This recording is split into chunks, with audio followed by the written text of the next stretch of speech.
على محمد وآل محمد اللهم صل على محمد أعوذ بالله من الشيطان الرجيم بسم الله الرحمن الرحيم الحمد لله رب العالمين الحمد لله كما هو أهله الحمد لله من أول الدنيا إلى فنائها ومن الآخرة إلى بقائها الصلاة والسلام على أشرف الأنبياء والمرسلين سيدنا ونبينا أبي القاسم محمد اللهم صل على محمد وعلى أهل بيته الطيبين الطاهرين المعصومين المظلومين دعائے سلامتی امام زمانہ بسم اللہ الرحمن الرحیم اللهم كن لوليك الحجة ابن الحسن صلواتك عليه وعلى آبائه في هذه الساعة وفي كل ساعة وليا وحافظا وقائدا وناصرا ودليلا وعينا حتى تسكنه أرضك طوعا وتمتعه فيها طويلا اللهم صل على محمد وآل محمد أما بعد فقد قال الله تعالى في كتابه الكريم والفرقانه المجيد بسم الله الرحمن الرحيم ألف لام ميم ذلك الكتاب لا ريب فيه هدى للمتقين صلوات على محمد وآل محمد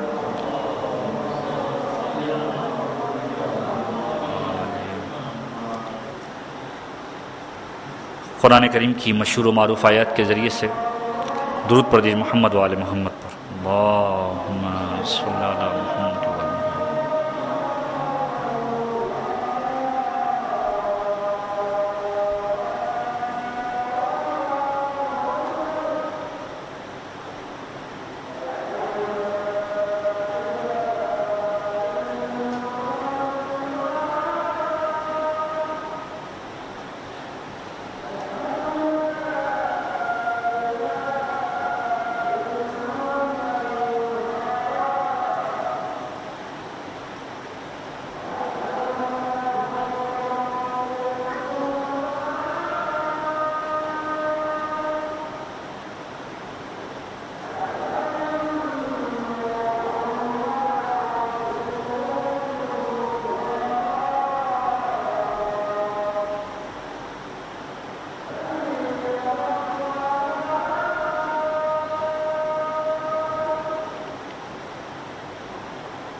صلوات علی محمد وآل محمد صلی اللہ علیہ وسلم۔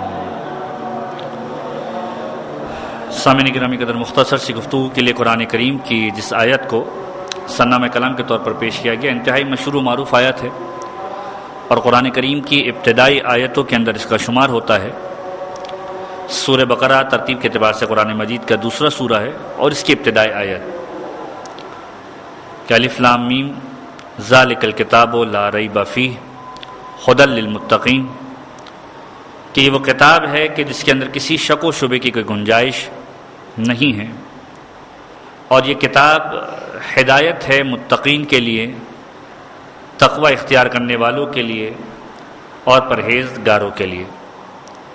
ماہ مبارک رمضان کا حقیقی مقصد جو قرآن کریم نے بھی بیان فرمایا اور معصومین کی روایت کے اندر بھی ملتا ہے، اسی سورہ بقرہ کی آیت نمبر 83 کہ جس کے اندر پروردگار عالم ارشاد فرما رہا ہے کہ یا ایھا الذین آمنوا کتب علیکم الصیام کما کتب علی الذین من قبلکم لعلکم تتقون، کہ روزے تم پر واجب کیے گئے، تم سے پہلی والی امتوں پر بھی لکھے گئے تھے، اور ان روزوں کا در حقیقت مقصد جو پروردگار عالم تمہیں دینا چاہتا ہے یا تمہاری ذات کے اندر ان روزوں کے ذریعے سے تبدیلی دیکھنا چاہتا ہے، وہ تقوی الہی کی صورت کے اندر ہے، متقی بنانا چاہتا ہے۔ اور یاد رکھو، متقی بنو گے تو قرآن ہدایت دینے والا ہے متقی کو، یہ قرآن ہدایت دے گا۔ اب انسان کا کمال یہ ہے کہ اگر اس قرآن سے ہدایت کو حاصل کرنا چاہتا ہے تو اسے تقوی الہی کو اختیار کرنا ہوگا۔ لہذا جب مولائے متقیان نے پیغمبر خدا سے یہ سوال کیا تھا، اس مہینے کے اندر ماہ مبارک رمضان شروع ہوا، اور جب ماہ مبارک رمضان داخل ہو گیا، مولائے کائنات پیغمبر خدا کی خدمت میں آتے ہیں اور ایک مرتبہ ایک سوال کرتے ہیں کہ ما افضل الاعمال فی ھذا الشہر، یا رسول اللہ یہ بتلائیے کہ اس مہینے کا بہترین عمل کیا ہے، سب سے زیادہ فضیلت والا عمل کیا ہے؟ اور پیغمبر خدا ایک جملہ کہتے ہیں، اگرچہ کہ اس مہینے کی تمام برکتیں، تمام رحمتیں، تمام نعمتیں اپنے مقام پر، نماز کی اپنی اہمیت ہے، روزے کی اپنی اہمیت ہے، عبادتوں کی دیگر اپنی اہمیت ہے، لیکن پیغمبر نے تمام چیزوں کو سمرائز کر کے ایک جملہ کہا، اور وہ جملہ یہ ہے الورع عن محارم اللہ، کہ اس مہینے کا افضل ترین عمل یہ ہے کہ تم اس مہینے کے اندر پروردگار عالم کی حرام کی ہوئی چیزوں سے دوری اختیار کرو، پروردگار عالم کا تقوی اختیار کرو۔ تو اگر اس پورے مہینے کا پیغام کوئی حاصل کرنا چاہتا ہے تو ایک جملہ ہے تقوی الہی، کہ انسان متقی بنے، اور یہ وہ اسٹیٹس ہے کہ جو پروردگار عالم دینا چاہتا ہے کہ اس ماہ مبارک رمضان کے ذریعے سے انسان کے اندر یہ تبدیلی آئے کہ وہ متقی بن جائے، تاکہ قرآن کریم کو سمجھنے کی صلاحیت حاصل کر سکے، قرآن کریم کے پیغام کو حاصل کرنے کی صلاحیت حاصل کر سکے۔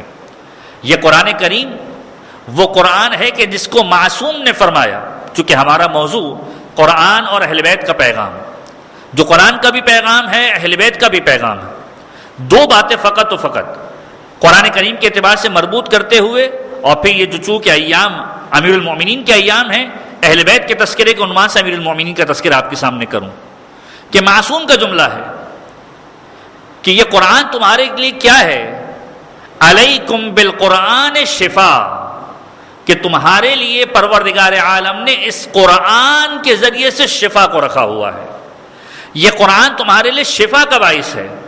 اب کون ہے کہ جو اس قرآن کے ذریعے سے پروردگار عالم کی بارگاہ میں شفا کو حاصل کرے؟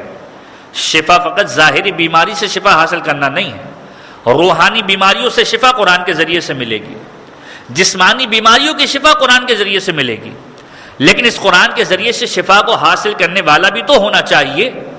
اس قرآن کو معصوم فرما رہے کہ پروردگار عالم نے تمہارے لیے شفا کا باعث بنایا۔ صادق آل محمد امام جعفر صادق علیہ الصلوۃ والسلام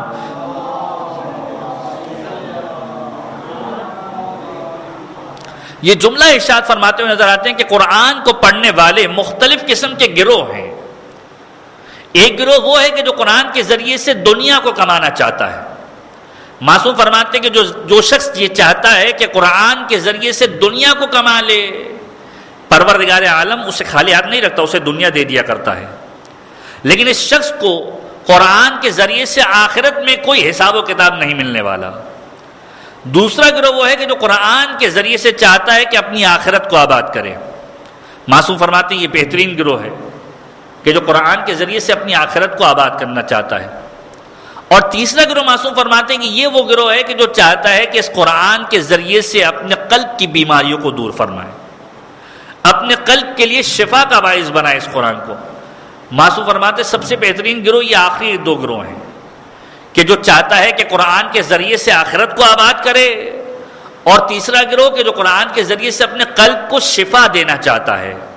پروردگار عالم ان دو گروہوں کو پسند کرتا ہے کہ جو چاہتا ہے کہ قرآن کے ذریعے سے میری آخرت آباد ہو جائے، جو چاہتا ہے کہ قرآن کے ذریعے سے مجھے شفا مل جائے۔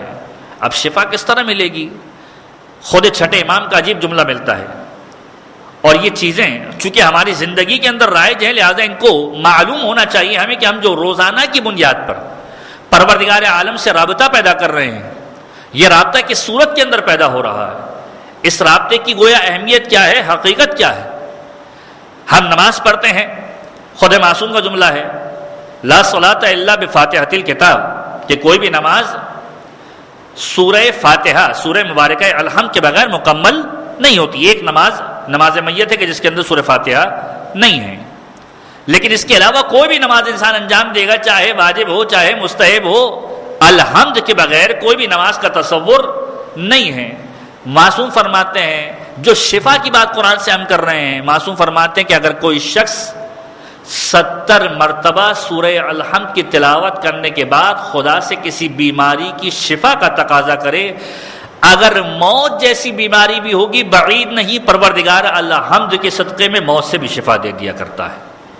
یہ قرآن کریم ہے کہ جس کو شفا کا مرکز قرار دیا جا رہا ہے۔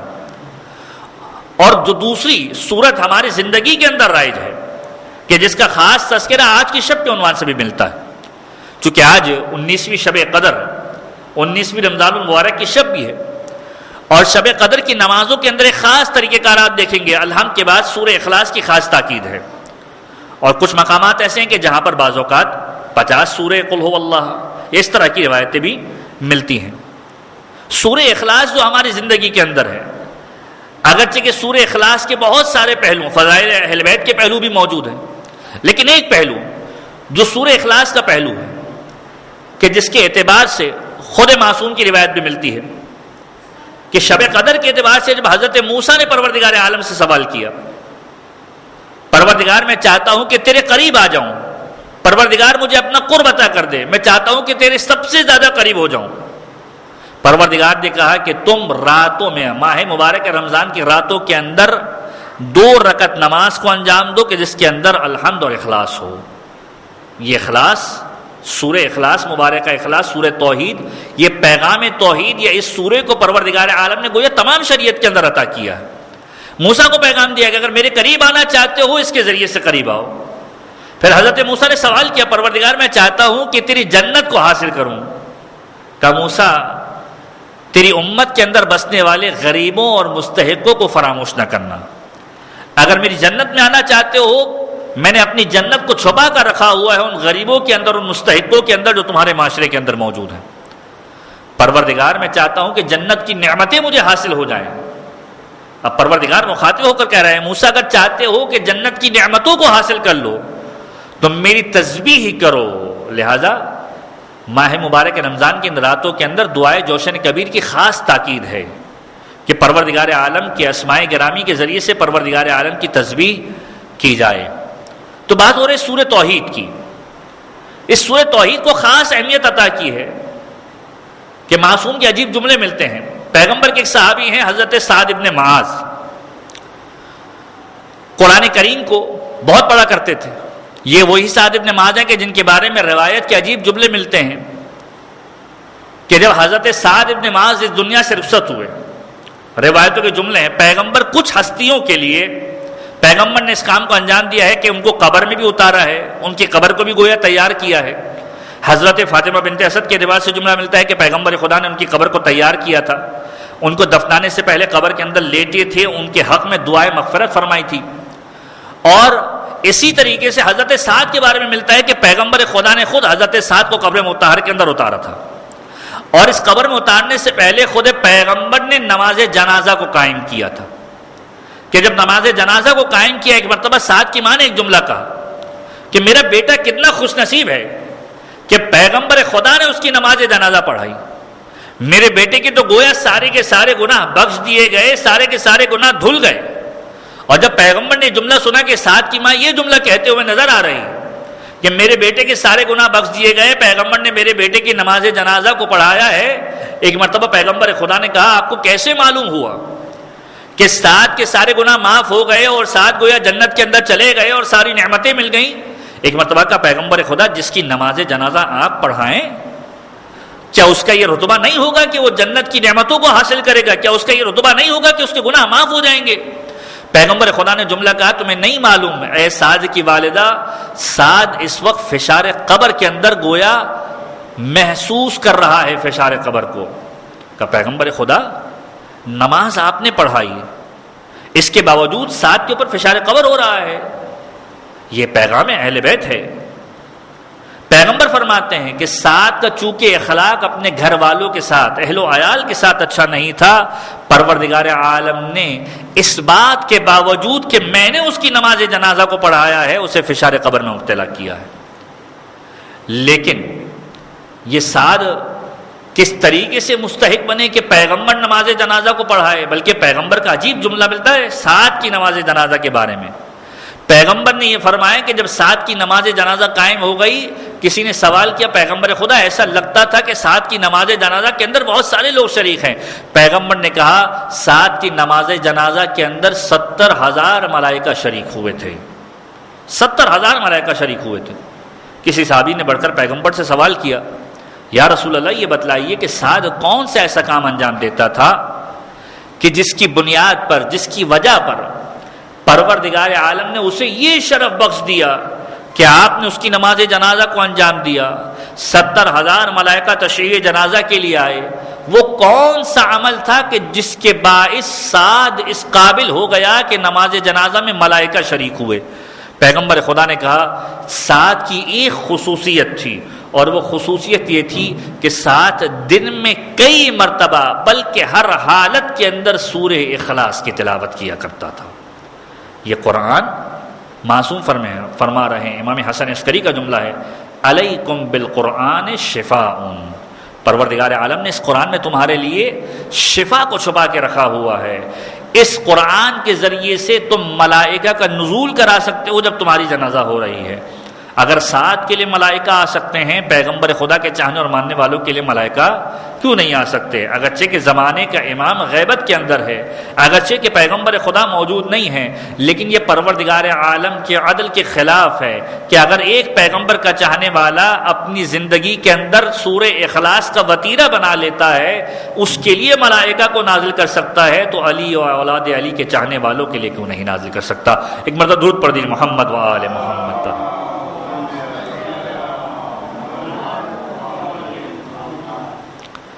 تو سورہ اخلاص کی تلاوت حضرت سعد کے لیے اس بات کا باعث بن رہی ہے کہ ملائکہ جنازے کے اندر شریک ہو رہے ہیں. اور یہ قرآن کا پیغام ہے. قرآن کیا کہہ رہا ہے؟ قُلْ لَا أَسْأَلُكُمْ عَلَيْهِ أَجْرًا إِلَّا الْمَوَدَّةَ فِي الْقُرْبَى. قرآن دعوت دے رہا ہے کہ تم سے کسی چیز کا سوال نہیں ہو رہا. اگر سوال ہو رہا ہے تو کس چیز کا سوال ہو رہا ہے؟ اہل بیت سے محبت کا سوال ہو رہا ہے. اور یہی ہمارا موضوع بھی ہے، اور یہی آج کی شب کی مناسبت بھی ہے کہ اہل بیت اطہار کے اندر سب سے زیادہ معصومین کی روایت کے اندر کس ہستی کو فوکس کیا گیا ہے کہ اس کی محبت کی جائے، کس ہستی کو سب سے زیادہ فوکس کیا گیا ہے کہ اس کی طرف راغب کیا گیا. اگر علل اطلاق ساری روایتوں کو اٹھا کر دیکھیں تو تمام ائمہ طاہرین کے اندر ایک ہستی ایسی ہے کہ جس کی محبت کے اعتبار سے سب سے زیادہ سوال کیا گیا کہ اگر اس کی محبت دل میں راسخ ہو گئی بقیہ تمام کی محبت دل کے اندر آ جائے گی. اور کیوں نہ آئے؟ اگر ابو الائمہ کی محبت دل میں آ جائے گی، ائمہ کی محبت خود بخود دل میں آ جائے گی. اور ابو الائمہ کی شب ہے، اس محبت کا تقاضا کیا گیا ہے کہ علی کی محبت کو فراموش نہ کر دینا. اسے معیار قرار دیا گیا ہے، اس کی محبت کو معیار قرار دیا گیا ہے، اس کی ولایت کو معیار قرار دیا گیا ہے. کہ خود چوتھے امام یہ عجیب جملہ کہتے ہوئے نظر آتے ہیں. دعائے ابی حمزہ سمالی ان شبائے قدر کے اندر آپ یقیناً تلاوت کریں گے. حضرت ابی حمزہ سمالی کے جن کو لقب ابی حمزہ سمالی کہا گیا، ان کا اصل جو نام تھا وہ ثابت بن دینار تھا. چوتھے امام کی خدمت میں آتے ہیں اور چوتھے امام کی خدمت میں آنے کے بعد ایک سوال کرتے ہیں.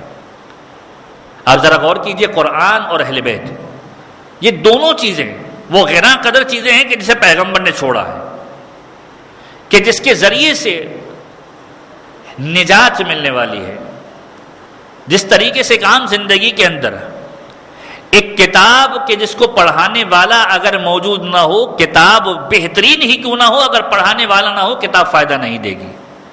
قرآن کیٹالوگ ہے ہماری زندگی کا، قرآن دستور ہے ہماری زندگی کا، قرآن سلیبس اور بک ہے ہماری زندگی کی، کہ اگر اسے پڑھانے والا نہ ہو تو قرآن کو سمجھنے والا کوئی نہ ہوگا. اور یہ بات خداوند عالم کے لطف و کرم سے میل نہیں کھاتی، خداوند عالم کی عدالت کے اعتبار سے میل نہیں کھاتی کہ خدا کتاب ہدایت کو تو بھیج دے، کتاب ہدایت کو سمجھانے والے کو نہ بھیجے. لہذا ہر زمانے کے اندر جب بھی پروردگار عالم کا کوئی دستور کسی زمانے کے اندر موجود ہوگا، کوئی سلیبس کسی زمانے کے اندر موجود ہوگا، اس کو سمجھانے والا اس زمانے کے اندر موجود ہوگا، اس کے مقصد کو بتانے والا اس زمانے کے اندر موجود ہوگا. چوتھے امام سے سوال کیا جا رہا ہے. سوال کرنے والا کون؟ یہ ابی حمزہ سمالی، کہ جس کی دعا کی تلاوت آپ اکثر و بیشتر شبہ قدر کے اندر کرتے ہیں. سوال کہاں پر کیا جا رہا ہے؟ سوال اس مقام پر کیا جا رہا ہے کہ جو روئے زمین کا گویا بہترین مقام ہے. فطرت کے مطابق سوال کیا جاتا ہے، اہل بیت فطرت کے اعتبار سے جواب دیتے ہیں. خانہ کعبہ کا حرم ہے اور حرم کعبہ کے اندر سوال کیا جا رہا ہے، سوال کرنے والے ثابت بن دینار ہیں. اور چوتھے امام سے سوال کرتے ہیں، مولا یہ بتلائیے کہ آپ کی محبت یا آپ کے بابا کی محبت، آپ کے جد کی محبت ہمیں کیا فائدہ پہنچائے گی.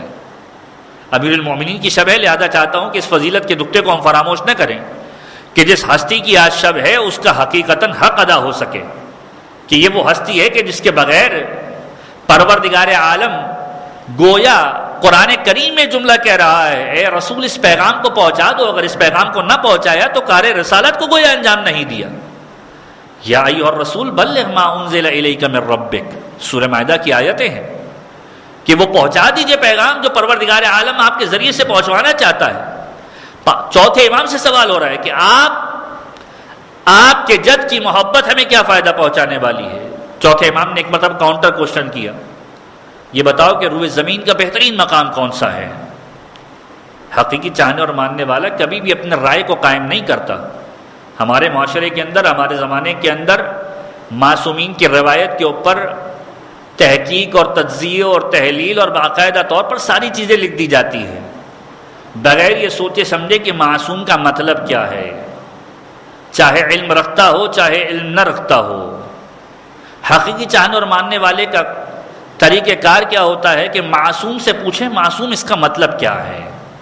ثابت ایک مرتبہ جب ثابت سے سوال ہو رہا ہے کہ بتا روئے زمین کا بہترین مقام کون سا ہے، ایک مرتبہ چوتھے امام ثابت بن دینار کو مخاطب کر کے کہتے ہیں کہ دیکھو روئے زمین کا بہترین مقام ہے رکن و مقام کے درمیان کا علاقہ. خانہ کعبہ کے حرم میں موجود تھے. مولا نے بالکل فطرت کے اعتبار سے بات کی ہے. اگر فرض کیجئے میں سولہ بازار کے اندر بیٹھا ہوں، سولہ بازار کا کوئی رہنے والا آ کر مجھ سے سوال کرے اور میں جواب امریکہ یا برطانیہ یا کسی اور ملک کے بارے میں دوں تو یہ بات انتہائی مضحکہ خیز ہے کہ جس علاقے میں رہنے والا آپ سے گفتگو کر رہا ہے اسی کے علاقے کے اعتبار سے، اسی کی فطرت، اسی کی نیچر کے اعتبار سے بات کی جائے. معصوم نے کسی اور مقام کی بات نہیں کی، آسمان کی بات نہیں کی، زمین کی تہ کی بات نہیں کی. بیٹھے ہوئے خانہ کعبہ کے حرم میں خانہ کعبہ کے حرم کی بات کی. اے ثابت زمین کا بہترین مقام رکن و مقام کے درمیان کا علاقہ ہے. رکن یمانی خانہ کعبہ کا ایک کونا کہ جس کے اوپر رکن یمانی ہے، اور مقام یعنی مقام ابراہیم کہ جہاں پر مقام ابراہیم والا شوکیس رکھا ہوا ہے کہ جہاں پر حضرت ابراہیم کے قدم مبارک کو سجایا گیا ہے. کہ اس کے درمیان کا علاقہ جو ہے وہ روئے زمین کا بہترین مقام ہے، اس لیے کہ حجر اسود اس کے درمیان ہے، ملتزم اس کے درمیان ہے، خانہ کعبہ کا دروازہ اس کے درمیان ہے، مقام ماجن اس کے درمیان ہے. خود حرم کعبہ کی ایک فضیلت ہے، رکن و مقام کے درمیان کا علاقہ بہترین مقام ہے. اب معصوم اس جواب کی طرف آ رہے ہیں جو سوال حضرت ثابت نے کیا ہے کہ مولا آپ کی محبت ہمیں کیا فائدہ پہنچائے گی، آپ کے جد کی محبت ہمیں کیا فائدہ پہنچائے گی. امیر المومنین کی فضیلت کو ملاحظہ کیجیے کہ چوتھے امام فرماتے ہیں کہ اے ثابت یاد رکھو اگر کسی کو حضرت نوح کے برابر زندگی مل جائے، حضرت نوح کی زندگی کے برابر زندگی مل جائے، حضرت نوح کی زندگی مشہور روایت کی بنیاد پر 2500 سال کی زندگی ہے، 900 سال تبلیغ کے ہیں، 750 سال تک کشتی کو تعمیر کیا ہے، اور پھر اس کے بعد کے مراحل جو انتہائی مشہور باتیں ہیں۔ 2500 سال کی اگر کسی کو زندگی مل جائے، اور 2500 سال کی زندگی کس طریقے سے گزارے کہ رکن و مقام کے درمیان طواف کرتے رہے، رات کو بیٹھ کر رکن و مقام کے درمیان عبادت کو انجام دیں، یعنی خانہ کعبہ کا طواف کرتے رہے 2500 سال کی زندگی کے اندر، اور رکن و مقام کے درمیان راتوں کو بیٹھ کر عبادت کرتا رہے، اور اس 2500 سال کی زندگی کا اختتام اس طریقے سے ہو کہ صفا اور مروہ کے درمیان سعی کرتے ہوئے ملک الموت اسے صدائے غیبی کے ذریعے سے یا ندائے غیبی کے ذریعے سے اپنے پاس بلا لے، صفا اور مروہ کے درمیان اسے موت آ جائے، اس عالم میں موت آئے کہ عبادت کرتا ہوا اس دنیا سے رخصت ہو۔ ثابت سارے جملوں کو سن رہے ہیں کہ کتنا بہترین شخص ہے کہ جو 2500 سال تک عبادت کر رہا ہے، اس عالم میں عبادت کر رہا ہے، کہ خانہ کعبہ کے حرم میں طواف کر رہا ہے، رکن و مقام کے درمیان راتوں کو بیٹھ کر عبادت کر رہا ہے۔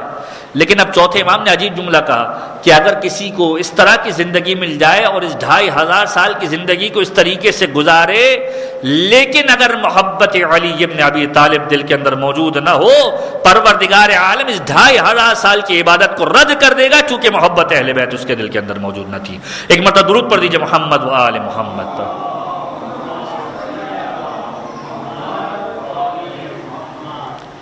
کہ محبت اہل بیت وہ محبت اہل بیت ہے کہ جس کا تقاضا کیا گیا ہے کہ جب ختمی مرتبت کی بارگاہ میں کوئی شخص آیا اور ایک مرتبہ پیغمبر سے فرمایا کہ پیغمبر خدا کوئی نصیحت فرمائیے، کوئی نصیحت فرمائیے، اور یہیں سے میں اپنے گفتگو کو منزل مصائب کی جانب لے کر جاؤں گا کہ قرآن کا پیغام، اہل بیت کا پیغام، علی ابن ابی طالب سے محبت کرو، علی کی محبت کو دل میں جاگزی کرو، ولایت علی ابن ابی طالب پر آ جاؤ۔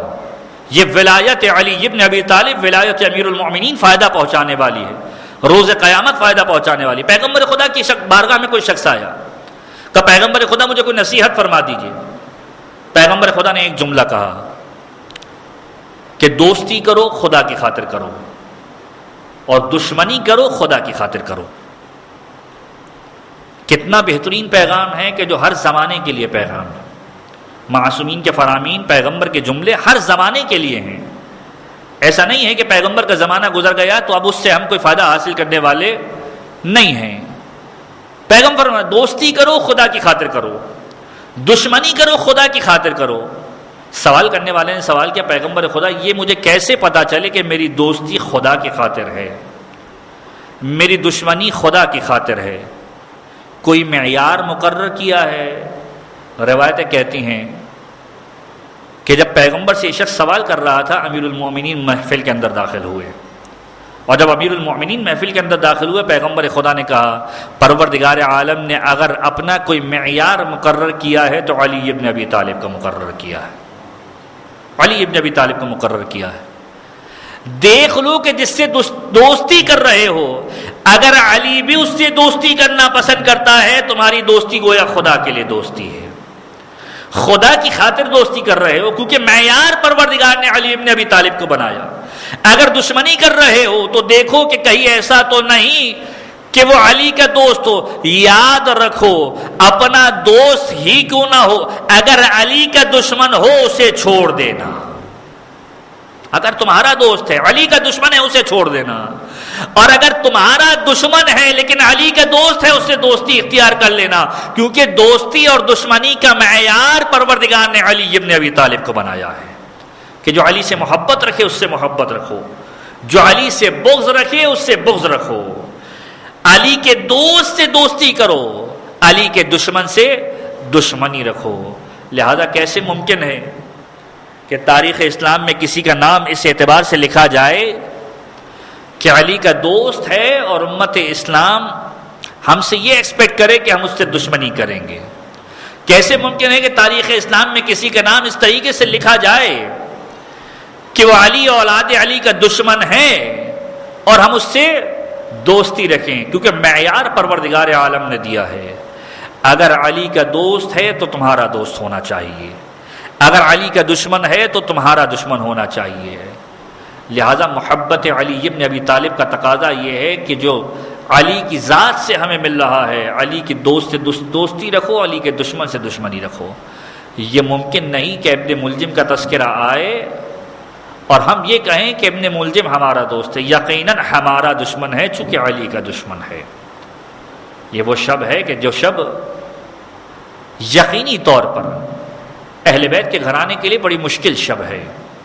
یہ آج کی شب ہے کہ آج کی شب علی بے چین ہیں، اور آج کی شب کے بعد سے حسن حسین اور زینب ام کلثوم بے چین ہوں گے کہ 19ویں رمضان کی شب آئی ہے۔ امیر المومنین کا دستور یہ ہے کہ اپنی اولاد کے یہاں جا کر افطاری کرتے ہیں، اور آج کے دن ام کلثوم کے گھر پہ افطاری کرنے کے لیے مولا آئے ہیں اور یہیں پر قیام فرمایا ہے۔ ام کلثوم کے گھر میں جب آئے ہیں، ام کلثوم نے افطاری کو تیار کیا ہے، بابا کے سامنے چاہتی ہیں کہ بہترین سے بہترین غذا کو رکھیں، اور جب غذاؤں کو رکھا ہے امیر المومنین نے غذا کو ہٹوا دیا ہے، یہاں تک کہ مولا کائنات کے سامنے کچھ چیزوں کو رکھ دیا، دودھ کو رکھ دیا، نمک کو رکھ دیا۔ ایک مرتبہ مولا متقیان یہ جملہ کہتے ہیں، بیٹی ام کلثوم تمہیں معلوم ہے تمہارے بابا نے کبھی بیک وقت 2 غذاؤں کو تناول نہیں کیا ہے، کسی ایک چیز کو ہٹا لو، یہ تمہارے بابا کا طریقہ کار نہیں ہے۔ امیر المومنین نے سادہ غذا سے افطار کیا ہے۔ روایت عجیب منظر لکھتی ہیں کہ یہ رات جیسے جیسے بڑھتی جا رہی ہے، امیر المومنین ایک مرتبہ پریشانی کے عالم میں، اضطراب کی کیفیت میں گھر کے صحن خانہ میں ایک مرتبہ چلتے ہیں، اور یہ جملہ بھی تاریخ نے لکھا ہے کہ اس جملے کی تکرار کرتے رہتے ہیں، انا للہ و انا الیہ راجعون۔ یہ آج ہی کی شب ہے کہ جس کا مجھ سے وعدہ کیا گیا تھا، یہ آج ہی کی شب ہے کہ جب میں خدا سے ملاقات کرنے جا رہا ہوں۔ ایک مرتبہ رات کا وہ پہر آیا کہ جسے سحر کا پہر کہتے ہیں، مولائے متقیان نے اپنی نافلہ نمازوں کو ادا کیا، اور اب جب گھر سے نکلنا چاہتے ہیں، مسجد کوفہ کی جانب جانا چاہتے ہیں، بیت علی کوفہ کے اندر موجود ہے۔ خدا ہم سب کو اس کی زیارت سے مشرف فرمائے۔ کتنا فاصلہ ہے اس بیت علی کا، مسجد کوفہ سے چند قدموں کا فاصلہ ہوگا۔ مولائے متقیان اپنے گھر سے نکلنا چاہ رہے ہیں، ایک مرتبہ گھر سے نکلنا چاہتے ہیں اور گھر کے صحن خانہ میں پہنچتے ہیں، دروازہ سامنے موجود ہے۔ اسی اثنا میں مرغابیہ مولا کے سامنے آ جاتی ہے اور گویا راستہ روک رہی ہے۔ ایک مرتبہ ام کلثوم یہ جملہ ادا کرتی ہے، بابا آج کے دن مسجد نہ جائیں، آج کے دن کسی اور کو بھیج دیں، لیکن مولا کہتے نہیں بیٹا آج ہی مسجد جانا ہے، اور آج ہی جاؤں گا کیونکہ وعدہ پروردگار ہے، وعدہ پروردگار ہے۔ یہ مرغابیہ راستہ روک رہی ہے، انہیں بہلا کر جدا کیا، اور ایک مرتبہ عجیب جملہ کہا، ایک مرتبہ ام کلثوم سے عجیب جملہ کہا، اے بیٹا ام کلثوم اپنے بابا کی زبان کو یاد رکھنا، ان مرغابیوں کا خیال رکھنا، اگر ان کے دانا و پانی کا انتظام نہ کر سکو، ارے انہیں آزاد کر دینا، میں نہیں دیکھ سکتا کہ یہ بھوکے و پیاسے رہے۔ میں ہاتھ جوڑ کے عرض کروں گا مولا یہ کوفہ ہے، اور کوفے میں پلنے والے جانور ہیں کہ جن کا آپ کو اتنا خیال ہے، لیکن مولا 61 ہجری کا کربلا ہوگا، ارے کربلا کے میدان میں جانور نہ ہوں گے بلکہ اولاد رسول ہوگی، پانی کا ایک قطرہ نہ ملے گا، بھوکا و پیاسا حسین کا خانوادہ ہوگا۔ ایک مرتبہ مولا رخصت ہوئے، مسجد کے اندر تشریف لائے، ہر ایک کو جگایا ہے، اے شخص اٹھو مسجد کے اندر، ارے نماز کا وقت ہو چکا ہے۔ اس کو بھی اٹھایا کہ جس کے بارے میں کہوں گا مولا اسے نہ اٹھائیے، لیکن مولا بتلا رہے ہیں علی کو یہ برداشت نہیں کہ علی کا قاتل بھی نماز صبح کے وقت سوتا رہے، علی نے اسے بھی اٹھایا ہے، اور یہاں تک کہ وہ وقت آیا کہ جب نماز کو قائم کیا، یہاں تک کہ نماز کے سجدے میں امیر المومنین موجود تھے، ایک ایسی تلوار چلی کہ جس تلوار کو ارے زہر کے اندر بجھایا گیا تھا۔ ابو الائمہ ہے نا، ائمہ میں کچھ ائمہ ایسے ہیں جنہیں تلوار سے شہید کیا گیا، کچھ ائمہ ایسے ہیں کہ جنہیں زہر وغا سے شہید کیا گیا، لیکن امیر المؤمنین چونکہ ابو الائمہ ہے، دونوں تلخیوں کو برداشت کیا ہے، تلوار کے وار کو بھی برداشت کیا، زہر کی تلخی کو بھی برداشت کیا، یہاں تک کہ جہاں لوگ سننا چاہ رہے تھے کہ سجدے میں ابھی ذکر پروردگار ہوگا سبحان ربی الاعلی، لیکن مولا نے عجیب جملہ کہا فزت برب الکعبہ، کعبے کے رب کی قسم علی کامیاب ہو گیا، جبرائیل امین نازل ہوئے، یہ جملہ کہا، مرثیہ پڑھا واللہ ان ہدمت ارکان الہدی، خدا کی قسم ارکان ہدایت منہدم ہو گیا، علی پر وار ہوا، زمین کوفہ پر زلزلہ آیا، زینب ام کلثوم کس طریقے سے برداشت۔ وَسَيَعْلَمُ الَّذِينَ ظَلَمُوا آلَ مُحَمَّدٍ أَيَّ مُنْقَلِبٍ يَنْقَلِبُونَ۔ بار الہٰ ہمارے اس قلیل توسل کو اپنی بارگاہ کے اندر مقبول و منظور فرما۔ پروردگارہ ہم سب کے گناہان کبیرہ و صغیرہ کی مغفرت فرما، ہمارے مرحومین کے گناہان کبیرہ و صغیرہ کی مغفرت فرما۔ پروردگار ہم ناقص ہیں، ہماری عبادتیں ناقص ہیں، تو کامل ہے، تیری قدرت کامل ہے، اپنی قدرت کاملہ کے ذریعے سے ہماری عبادت ناقصہ کو اپنی بارگاہ کے اندر مقبول و منظور فرما۔ پروردگارہ تیری بارگاہ کے اندر موجود ہیں، شب قدر ہے، پروردگار شب قدر کے اندر جو بہترین تقدیر تو کسی مومن کی لکھا کرتا ہے، پروردگار وہ تقدیر ہمارے لیے بھی معین فرما۔ پروردگار ہم اپنی حیثیت کے اعتبار سے مانگیں گے، ہم اپنی بساط اپنی استطاعت کے اعتبار سے مانگیں گے، پروردگار تو اپنی حیثیت کے اعتبار سے دے گا۔ پروردگار ہم اپنی حیثیت سے نہیں مانگتے بلکہ ہم تیری حیثیت سے مانگتے ہیں کہ پروردگار تو جو دے سکتا ہے پروردگار ہمیں عطا فرما۔ پروردگارہ اہل بیت کے چاہنے اور ماننے والے جہاں کہیں بھی آباد ہیں ان کی جان مال عزت و آبرو کی حفاظت فرما۔ پروردگارہ جو مومنین یہاں پر موجود ہیں جو حاجات لے کر آئے ہیں اہل بیت کے صدقے میں ان کی تمام جائز شرعی حاجات کو پورا فرما۔ پروردگارہ جو مومنین بے روزگار ہیں انہیں برسر روزگار فرما۔ پروردگار جو برسر روزگار ہیں ان کے رزق حلال و طیب میں کشادگی عنایت فرما۔ جو بے اولاد ہیں انہیں اولاد صالحہ عنایت فرما۔ جو صاحبان اولاد ہیں انہیں اولاد کی صحیح تربیت کرنے کی توفیق عنایت فرما۔ پروردگارہ جو بیمار ہے بیمار کربلا کے صدقے میں ان کو جلد از جلد شفائے کاملہ واجلہ عنایت فرما۔ پروردگارہ ہماری کوئی دعا قبول نہ ہو ہمیں کوئی غم نہیں ہے اگر ہماری ایک دعا قبول ہو جائے، اور وہ دعا یہ ہے پروردگار وارث ائمہ ہادی برحق امام عصر والزمان عجل اللہ تعالی فرجہ شریف کو اذن ظہور عطا فرما، ہمیں ان کے امان و انصار میں شمار فرما۔ ربنا تقبل منا انک انت السمیع العلیم وتب علینا بحق محمد وآلہ الطاہرین۔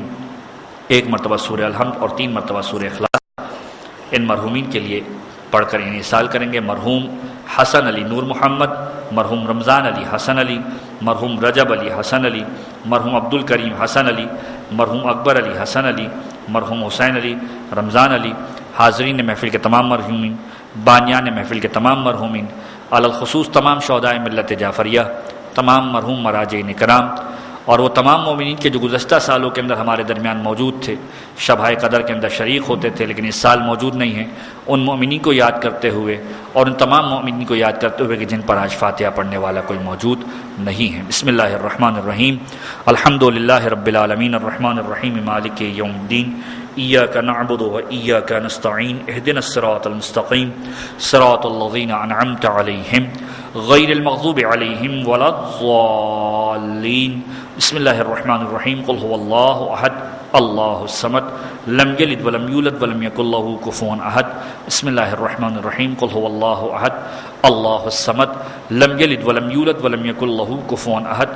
بسم اللہ الرحمن الرحیم، قل هو اللہ احد اللہ الصمد لم یلد ولم یولد ولم یکن له کفوا احد۔ اللهم اغفر للمؤمنین والمؤمنات والمسلمین والمسلمات الاحیاء منهم والاموات، تابع بیننا وبینهم بالخیرات انک مجیب الدعوات انک علی کل شیء قدیر برحمتک یا ارحم الراحمین۔ صلوات علی محمد و آل محمد۔